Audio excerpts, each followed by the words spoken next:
In 2017, Wu was a 26-year-old climbing enthusiast who was dubbed as the China's first rooftopper. A rooftopper is someone who usually illegally climbs onto rooftops, skyscrapers, or any other really high dangerous location. Almost always, these daredevils are going to these incredibly dangerous locations in order to capture footage of themselves so they can post it into the internet in hopes that it goes viral and they make a bunch of money. But because there are so many people competing for the internet's attention, rooftoppers really need to push the envelope. And Wu Yangning did just that. In China, on one video sharing site alone, he had made over $80,000 just in donations that had come in. So it was clear that this was becoming a career for him. But as the money and the fame were coming onto you, he started to realize that in order for him to stay on the top, he would need to continuously outperform his last big stunt.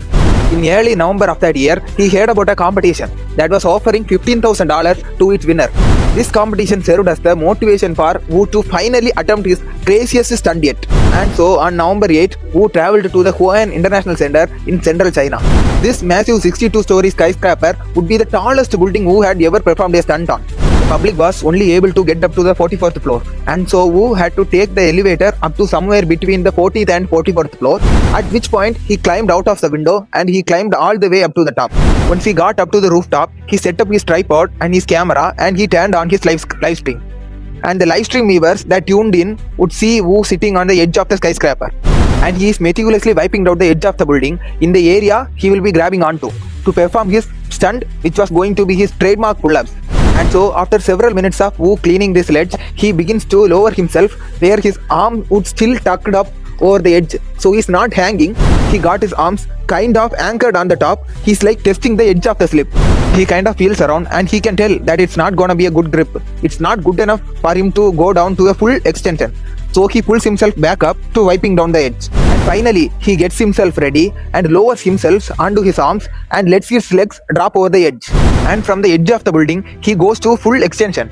And from there, he does 2 complete pull-ups. And after 2 pull-ups, he begins to try to pull himself back to the safety.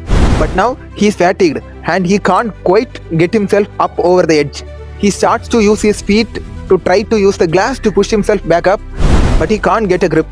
For the next 15 seconds, Wu is desperately trying to get himself up and over the ledge. He's trying to muscle himself up, but it's obvious he's completely fatigued. I mean, he did pre-climb almost 20 stories to get up there. So it makes sense his arms would be tired. But there is nobody up there to help pull him up. And so after a while, he goes back to full extension because he can't do anything. And he looks down as if sizing up if he can survive this fall, which he obviously can't. And the camera whips up some sort of whimpering sound that appears to come from Wu. And then he loses his grip and